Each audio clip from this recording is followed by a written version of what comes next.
Last but definitely not least, I would like to introduce you to our other Melvin, and that will be our final keynote speaker for today, Mr. Melvin Chng.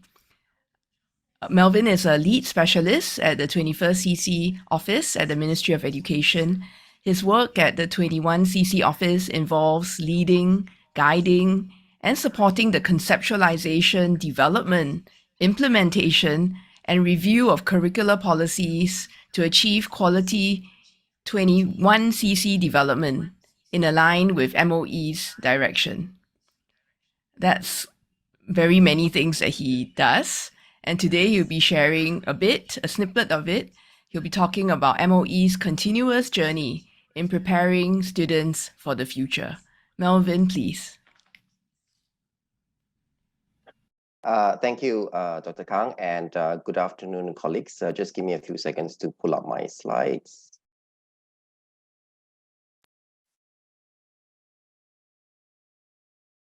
Okay, I assume you can all see the slides well. All right. It's been a decade, or more than a decade actually, following the introduction of MOE's framework for 21CC and student outcomes, and many of you here will probably know it colloquially, informally as the Swiss roll, right?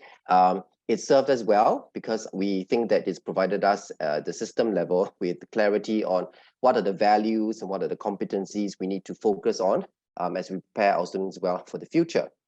However, the world is constantly changing, evolving, and we will need to continue to keep our fingers on the pulse, if you will, on our 21C development efforts to ensure that they remain effective. So how has the world changed since 2010, and what implications does this have on our 21CC efforts? I'll be outlining some of these points in my sharing this afternoon. But before that, let me just formally introduce my office. We are a newly set up office last January, and we sit outside our professional wing divisions because we are envisioned to do quite a bit of coordinating work across the different divisions in MOE HQ, right? As you can see on the slide here, actually our main oversight is to provide that kind of dedicated leadership, thought leadership, when it comes to looking into the teaching, learning, and assessment of 21CC in our system. We don't do any sort of curriculum development work, unlike our colleagues in CPDD and SCCD. So our work is packed more at the policy level. Prior to the setup of this office, 21CC work has been done under the auspices of the Curriculum Policy Office. So that was where I was previously situated with my team. Right. I thought to frame today's sharing, I will be offering the following assessment for learning questions to thread through the information to be shared. And our MOE colleagues here would know these assessment for learning AFL questions very well, I think, right? First of all, we need to clarify where is it that we are going? Where is it that we are heading to with regards to 21CC development? So in that regard, it is important, therefore, to pay attention to what's happening in the wider landscape, the changes to the operating contexts. And I think the previous two speakers, Dr. Chan, Prof. Chan and Prof. Ng, have also made references to it earlier on in their sharing, right? So that's where I will be starting my sharing today. And then to ascertain where we are now, we will need to consider what are some of the strengths and our areas of growth for ourselves as a system, where our 21CC efforts are concerned. And finally, to figure out how to enhance our efforts, we will need to better appreciate the characteristics of 21CC. And so that's the part of the presentation today where I will try to draw on research to help us understand 21CC development a little bit better, hopefully. Right, so we start with where are we going? What is the destination that we're trying to head towards, right? So to ensure that our efforts continue to prepare our students well for the future, we need to be cognizant of how future operating contexts have shifted and continue to be changing and shifting, right? So that we understand the political, the social, and the economic milieu that our students will be living and working in. And as Prof. Ng and Dr. Chan earlier had shared some of these insights. I think some of these operating forces I don't need to spend too much time on.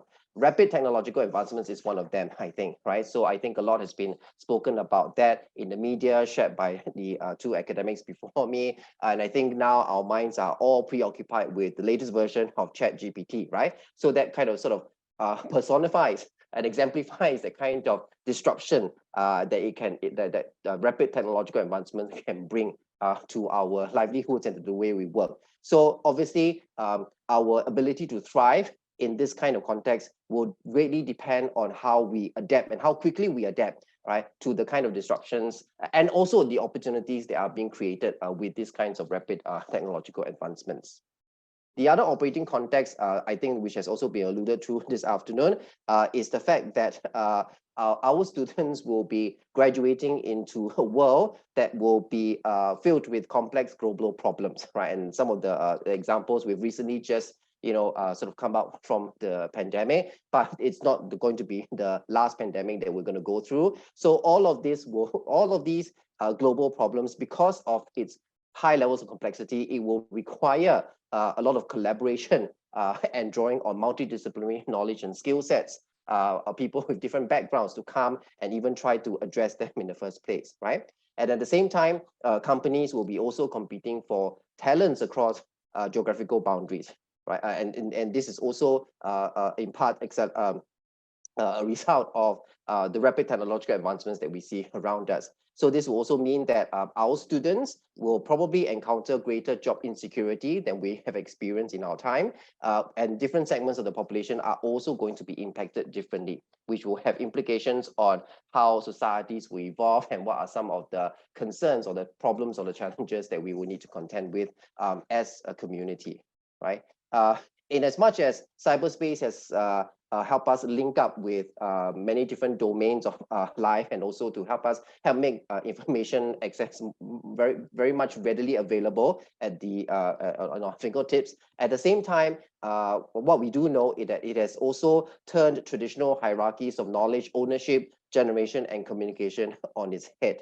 And also with the proliferation of social media platforms, right? We have to guard against the creation of echo chambers and the amplification of biases, right? So the thing to note is that even though technology and social media have allowed our students to stay connected and to organize themselves around meaningful causes, and quite a number of them have actually leveraged technology in this way in such a productive manner, it has also become easier for them to compare themselves with their peers, with their classmates, and anywhere else with people anywhere else in the world. So this could have a sense of impact on the sense of identity and the level of self-confidence that we have. So this is where character and citizenship education is concerned. This is one of the areas that we might want to pay more attention to. Earlier on, Prof. Ng also alluded to the changing fabric of society, right?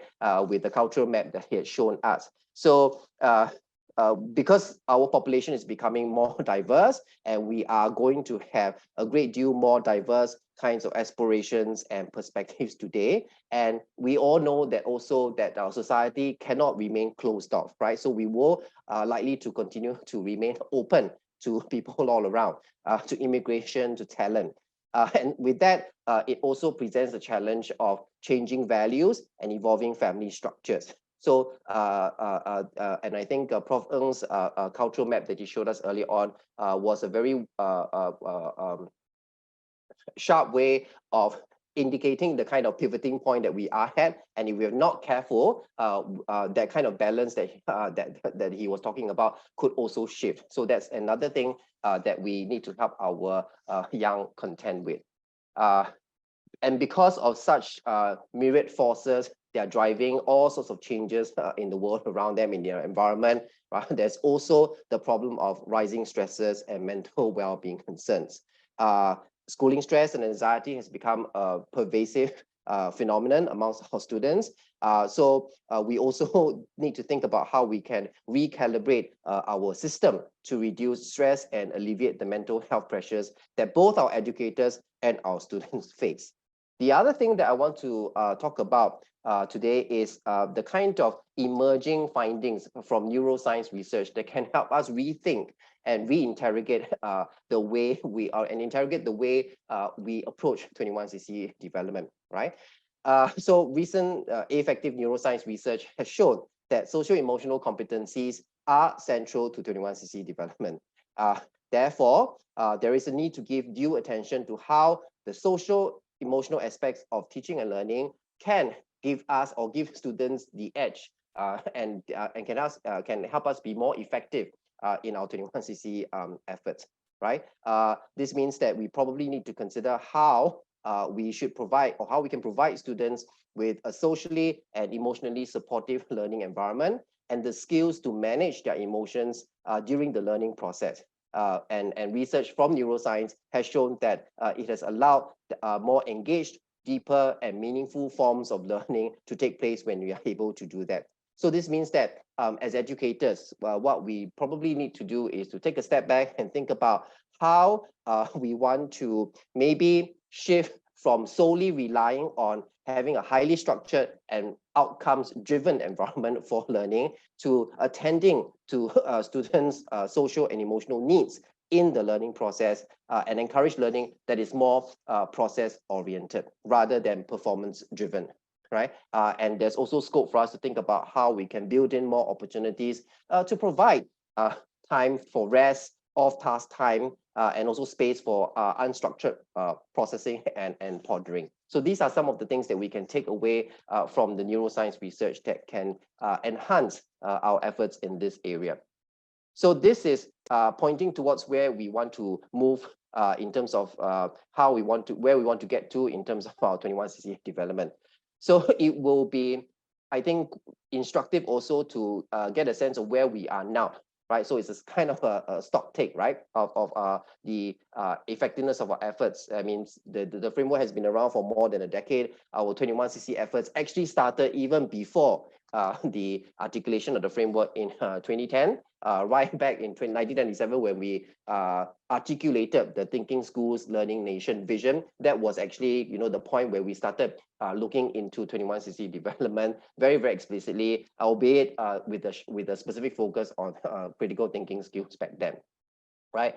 So in assessing where we are now, it will pay to think about what are some of our strengths and areas for growth where our 21CC efforts have taken us on, right? So I think if you think in terms of strengths, if you are wondering if critical thinking, problem solving is one of them, then I think we share the same understanding. So in order to get a sense of where we are at with our efforts, right? We can turn to international benchmarking exercises like PISA, TIMSS, Pearls that was mentioned earlier on, and also internally we can dig into sources like our citizenship education survey. So these are what we term proxy indicators, right? Or that will give us a sense, right, of how we are doing in terms of our 21CC development efforts. So where the emerging ring is concerned, that means the outermost ring of the framework is concerned, in PISA 2018, our 15-year-olds have been reported to have a strong sense of rootedness in Singapore, with high levels and awareness of local and global issues. So that's the part where we think we have made some headway in terms of building up our students' cross-cultural and global awareness. Where critical thinking is concerned, I think that's part based on our performance, right? Again, using these as proxy indication, right? Our performance in PISA and TIMSS does point to that aspect where we are doing relatively well in terms of our problems, in terms of our students' critical faculty, right? And PISA 2018 results also show that across all levels, our students are capable in dealing with complex scenarios, evaluating and integrating multiple pieces of information, right? And also, again, drawing from PISA 2015 in this case, our students have also demonstrated high proficiency in dealing with multiple sources of information and to be able to collaborate effectively with others to solve problems, right? So these are some of the areas that by some indications, we seem to have made some headway. Definitely, there will be areas of growth. And some of these include enhancing our students' awareness of global issues that they may be less familiar with, which are basically those that are typically not covered or highlighted or spotlighted in our curriculum, right? Things like the equality between men and women, different sets of international conflicts, for example. I think we also need to look into building our students' confidence in adapting their thinking to prevailing cultural environment or novel situations that might present challenges. And there's also scope to look into how we can encourage the growth mindset in our students and the resilience to bounce back from failure, right? And this is important because even though some degree of failing can serve as a motivational factor, excessive fear of failure could disable our students to perform up to their potential, right? So then where is it that and what are some of the things that we probably would not like to pay more attention to in our next bound effort for our 21cc development? I think at a glance you will be able to see these are the 4 different areas that I'm suggesting today that we probably need to focus more on. Idea of innovativeness, adaptability, resilience, and empathy, right? So I think, again, our speakers before me have sort of touched on this, and I'm very sure that these are some of the areas that you no doubt would have also thought about in your professional in your professional work in schools or in HQ, or even in the research that you do in academia, right? Right. So how do we then get there? So to get there, we obviously need to sharpen our approach. We need to enhance our efforts. But rather than doing more of the same things, sometimes it's or doing extra things, right, for the sake of doing so. Sometimes it is instructive to take a step back and to try and relook at what we are dealing with, to try and understand the characteristics of 21cc all over again, to help us guide us in our next bound efforts. So from desktop research, these are some of the characteristics of 21cc that will serve us in good state if we can pay some attention to, right? So the first thing is about intrapersonal resources and being intrinsically located in interpersonal context, right? So research highlights the importance of intrapersonal resources such as prior experiences and knowledge, past performance competencies, and how these intrapersonal resources interact with specific interpersonal contexts in the manifestation of 21cc, right? In fact, many of our 21cc, for example, CGC, CCI, they are also inherently social in nature, right? In that they cannot be manifested except within a social context, frequently in interaction with at least one other person. Another nature or characteristic of 21cc that we can pay attention to is the fact that 21cc both comprise domain-specific and domain-free elements, right? So research have shown that the manifestation, in the manifestation of many 21cc in everyday life, it comprises both domain-specific and domain-free elements, with these two aspects frequently working in concert with one another. For example, right, in inventing something new within a specific subject discipline, it requires the students and the person to draw on the deep knowledge and skills within that discipline in order to make connections across to other fields or other domains, right? And the third nature of 21cc that we might want to also revisit is the fact that they are interdependent and intertwined with multiple 21cc frequently acting in concert in specific contexts. So this is kind of quite strongly related to the second point about how it can be both domain specific and domain free at the same time, where 21cc is concerned, right? So how do we then draw on this better understanding of the nature of 21cc to enhance our development approaches? Again, to summarize from research, I'm going to share with you 5 different considerations, right? One is to think about how we can more strongly link curriculum, pedagogy, and assignment, so that the curricula defines and sets out what and influences what is taught, how it's taught, and how and what is being assessed. And clear descriptions of different levels of competencies, what different levels of competencies and skills might look like, should also be articulated so that teachers are clear on what skills progressions will look like for their students in order to facilitate effective feedback for our students, right? And also to emphasize learner-centric and constructivist learning. I think this principle is something that is quite familiar to all of us because of the kind of pedagogical approaches we have been adopting over the years, right? And it is also important to keep in mind that the developmental trajectory for students would differ across the students in different domains and at every juncture of their development. So the design of 21cc programs would therefore need to take differences in learner starting points into account and be deliberate in adopting that developmental perspective to help them build on their existing knowledge and progress to higher order and deeper learning, right? And being intentional in the design of learning experiences would help. And this means being very conscious in the design and the enactment stage of the learning, where we are facilitating students' development to help them build the kind of understanding and skill sets that we aim for them to master. And of course, lastly, to make use of technology both as a tool and to create that kind of environment within which 21cc can be manifested, especially given how technology has rapidly advanced over the years, right? So to very quickly conclude what I've just been, my short sharing this afternoon, I've tried to use the AFL questions as a roadmap to try and lead you through the different content areas that I've shared this afternoon. And before I conclude my sharing, perhaps just these two broad questions to think about as educators, right? How, in order to enhance our 21cc efforts, how do we tighten the nexus between curriculum development, pedagogy, and assessment in achieving greater coherence in our efforts? And in doing so, I think it's also important to revisit the assumptions and beliefs that we might hold with regards to our understanding of curriculum, pedagogy, and assessment, and how do we design these kinds of learning experiences both at the central level in the national curriculum at HQ, as well as at the school level, to take into account the fact that a lot of the 21cc are intertwined and interdependent.